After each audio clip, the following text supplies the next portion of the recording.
रात के 12 बजे घर के कमरे में मैं बिस्तर पर लेटी हुई थी जब डॉक्टर के जूनियर ने दरवाजा खटखटाया। इमरजेंसी कॉल पर आया हूँ, डॉक्टर साहब पीछे हैं। मैंने सर हिलाया।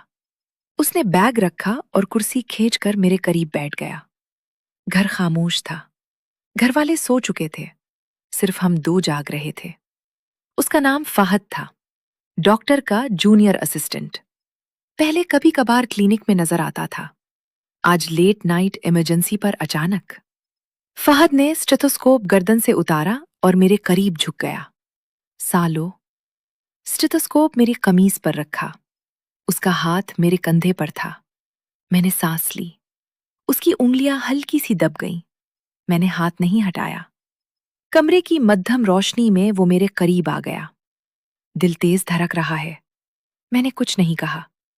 उसने मेरा हाथ पकड़ लिया। मैंने नहीं छुड़ाया। दवाइयों की महक में उसने मेरे बालों को छुआ और मेरे माथे पर होंठ रख दिए, हल्के से। मैंने आंखें बंद कर ली। दिल और तेज हो गया। इस घर के कमरे में हमने एक दूसरे को महसूस किया। बिस्तर की नरमी, खिड़की से आती हुआ और जिस्म की गर्मी सब मिल गए। सांस तेज चलने लगी। हमने एक दूसरे को इमरजेंसी विजिट के बहाने कबूल कर लिया। बाहर कोई नहीं था। अंदर सिर्फ हमारी सांसों का मिलाद था। कपड़े अधूरे रह गए। वक्त का पता नहीं चला। जब अलग हुए तो फहद ने मेरा हाथ दबाया और स्टेथोस्कोप वापस लटका लिया। अब आराम करो। मैंने कपड़े दुरुस्त किए। डॉक्टर आ गए। हमने आम चेहरा रखा। अगली मुलाकात फिर घर में हुई। गुर्बत बढ़ती गई। शिद्दत गुज़श्ता बार से ज्यादा हो गई। सांस भारी होने लगी। कई रातें ऐसी गुजरी, कभी बुखार के बहाने, कभी दर्द के। हर बार लेट नाइट पर मुलाकात। कभी सिर्फ लम्स, कभी बोसा, कभी मुकम्मल तौर पर एक दूसरे के करीब हो जाना। मैं जानती थी ये डॉक्टर का जूनियर है, मगर रात की खामोशी ने सब छुपा लिया। एक दिन फहद ने बताया कि उसे दूसरे क्लिनिक में भेज दिया गया है। वो जा रहा है। मैंने सिर्फ बिस्तर की तरफ देखा। आखिरी रात हमने कमरे में आखिरी बार एक दूसरे को महसूस किया। शिद्दत ज्यादा थी।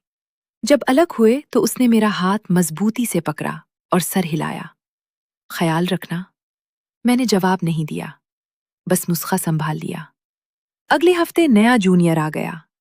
अब घर में सेहत ठीक है। मैं कभी कभार बिस्तर पर लेटी होती हूं तो पुरानी मुलाकात याद आ जाती है। उसका हाथ, स्टेथोस्कोप, जिस्म की गर्मी। मैंने कभी किसी से नहीं कहा।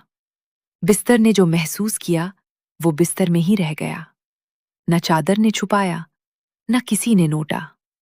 डॉक्टर के लेट नाइट इमरजेंसी विजिट के दौरान उसके जूनियर के साथ जो घड़ियां गुजरीं, वो अब सिर्फ मेरे आराम की आदत का हिस्सा है। मैं रोजाना लेटती हूँ, नई दवाएं लेती हूँ, और वो लम्हे आहिस्ता आहिस्ता तकिए के नीचे दबते जाते हैं।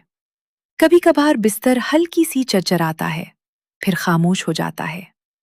यही अब बाकी रह गया है।